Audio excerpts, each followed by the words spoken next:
If you want the latest in weather conditions, be sure to tune in to our Busy Bee Plumbing weather report each weekday on Mornings on Main Street.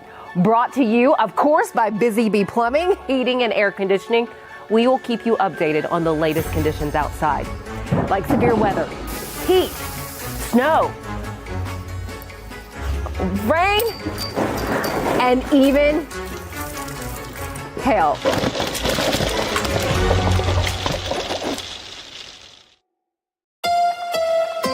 From the Tennessee Valley Weather Channel, this is your weather on Main Street.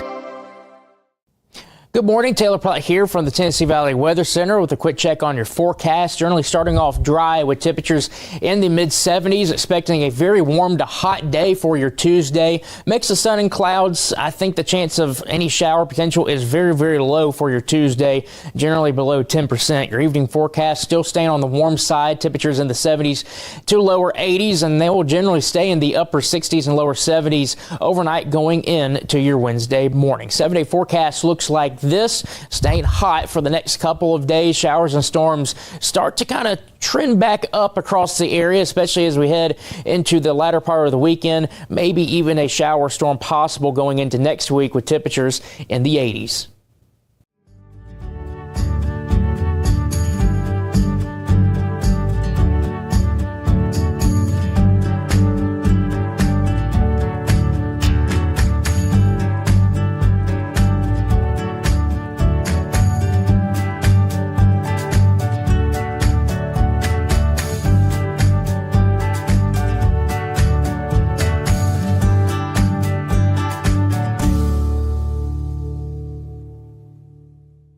Welcome to Mornings on Main Street. I'm your host, Stefanie Miller. Get a look. Dozens of spectators, myself included, signed the checkered boxes at the Cracker Barrel 400 at the Nashville Superspeedway Sunday. Attendees were treated to live music and an up-close look at the race cars. Right place, right time. I was able to catch a few of the drivers making their way to their introduction before revving their engines for a sold-out crowd at the Cracker Barrel 400. This is not Cracker Barrel's first time to sponsor a NASCAR Cup race, but this race in particular happened just a few miles from the original Cracker Barrel restaurant in Lebanon, which opened its doors in 1969.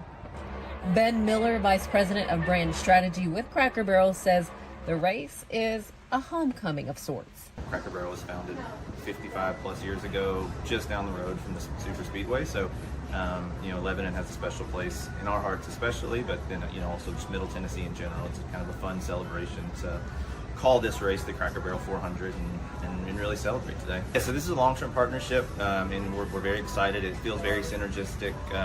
When we go now and celebrating the fans, we hear finally Cracker Barrel's a part of this. So it's, Cracker Barrel does have a history, but it's been several years. This is the first time, doing it in our home in Middle Tennessee, and so it just feels right. You know what I mean? Like, we hear it again. It's not like I can't believe Cracker Barrel's here. It's more like, finally, I can't believe Cracker Barrel's here. So it's really fun. Thank you, Ben, for your time and for treating us to some of the new menu items like the onion petals, white cheddar cheese bites, cinnamon roll skillet, and a hot brownie with ice cream. Thank you again. We have a treat for you today. Our Tennessee Traveler segment introduces us to a Middle Tennessee You Pick 'em flower farm. Not only that, this farm offers fresh baked bread. Tom Adkinson will have more on Blooming Acres Farm LLC out of Dickson. Later, stick with us because we'll give you a look at the recent change of command ceremony at Fort Campbell. But first, let's get a check of our headlines. Tennessee Highway Patrol saw a significant decrease in fatal crashes during this year's Memorial Holiday weekend. THP investigated 5 fatal crashes, resulting in 8 fatalities. This does mark a significant decrease from 2024. THP reports that tragically, there was a fatality every 5 hours and 30 minutes during this Memorial holiday. This man, Ronald Reeves, is facing 2 counts of aggravated assault, possession of a firearm, and commission of a felony, simple possession, and possession of drug paraphernalia. This comes after shooting a dog and the dog's owner. The victim tells police that the couple was at their residence when they heard gunshots coming from the roadway. Their dog then ran into the home. That is when they discovered their dog had been shot. The couple drove down the road and encountered a man walking. That is when they asked if he had shot their dog. The suspect reportedly pulled out a gun and shot the man in the back and in the leg. The victim is in stable condition. The dog is expected to make a full recovery. A $50,000 starting salary for teachers in Maury County has the support of Maury County Commissioner Scott Sumners. Sumners tells Main Street Maury that he couldn't sleep the night after a 4-hour meeting at which school district representatives begged the committee to offer teachers a $50,000 starting salary, like surrounding counties. You can read much more about this meeting and the Budget Committee holding another special meeting yesterday to deal with outliers in the budget before the regular meeting on June 9th, where they're expected to create the final 2025-26 budget to be considered by the full county commission before the end of the current fiscal year.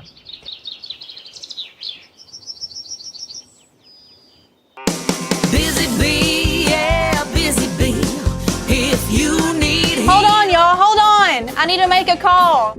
Hey, this is Brianna with Busy Bee. I'm giving you a call to let you know your technician is on his way. 333.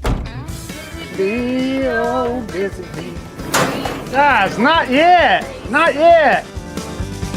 Busy bee, oh, Now busy I'm ready, bee. guys. Call 775-7833. Deep in a forest at Nashville Zoo, new creatures here for you to view. Phantoms graced in black and white swing high in trees of dappled light. In rocky crags, tall and steep, small antelopes with nimble feet. A wise old man with beard of white, a sentry perched on stony height. Amidst it all, a hunter lies, with coat of gold and steely eyes. A new adventure just for you. Leopard Forest at Nashville Zoo, opening June 20th. Welcome back. Today it's time for our Tennessee Traveler segment, and Tom Adkinson shares with us Blooming Acres Flower Farm. And this is Kirby Davis. Him and his wife have this farm. I'm so curious about what all is offered and where you can find all the flowers and even bread. That's another specialty from this farm that you can find at a number of farmers markets. Tom, hey. Howdy, ma'am. How are you? Oh, I am wonderful, and I'm so curious about Blooming Acres. It's based out of Dickson, but you say they travel to different farmers markets? Yes, he has Kirby and Kelsey Davis are young, modern day farmers. They're not raising cattle. They're not growing row crops.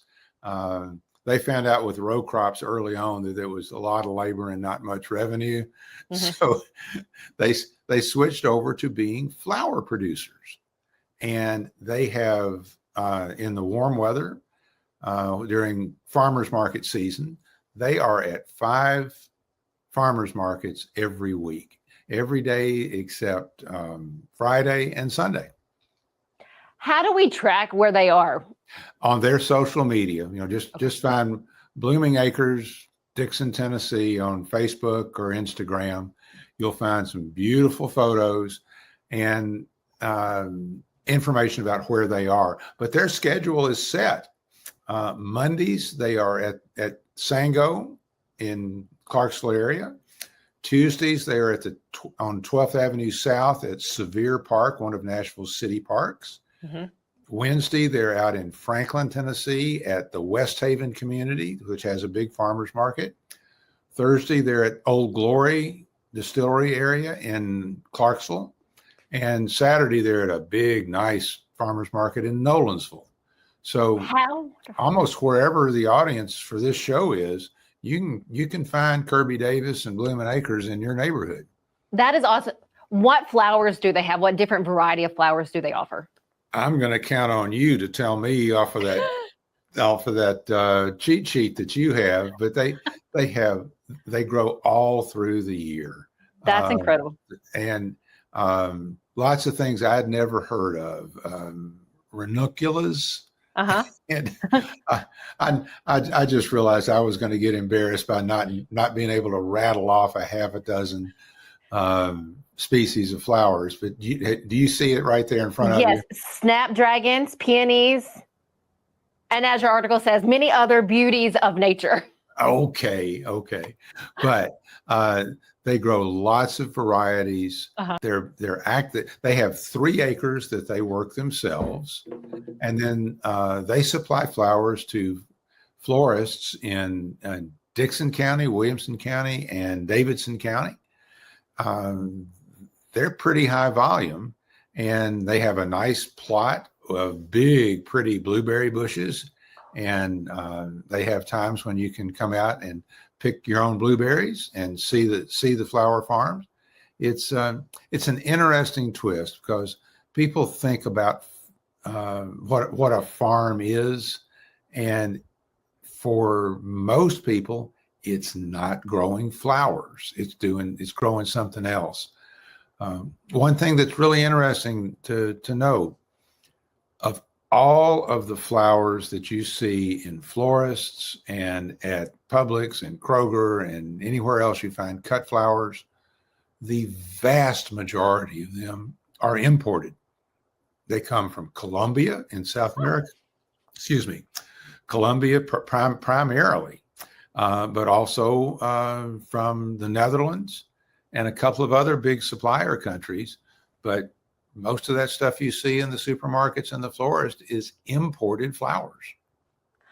I did not realize that. I do have to say, as we're talking about flowers, I'm noticing your shirt. Talk about dressing for the segment today. Well, there's a Ray Stevens song that talks about having a Hawaiian flowery shirt. So I got my Hawaiian flowery shirt out to talk about blooming acres. I love it. Now, in your article, they offer seedlings. Can you get that at the farmer's market, or do you have to go to Blooming Acres? His seedlings are not for sale. They're for him. Oh, okay. The photo that I had there was just to show that he starts from seed on what he's selling. And he obviously has to rotate his crops through the growing seasons. And so he's ready for whatever is next on the calendar. Okay.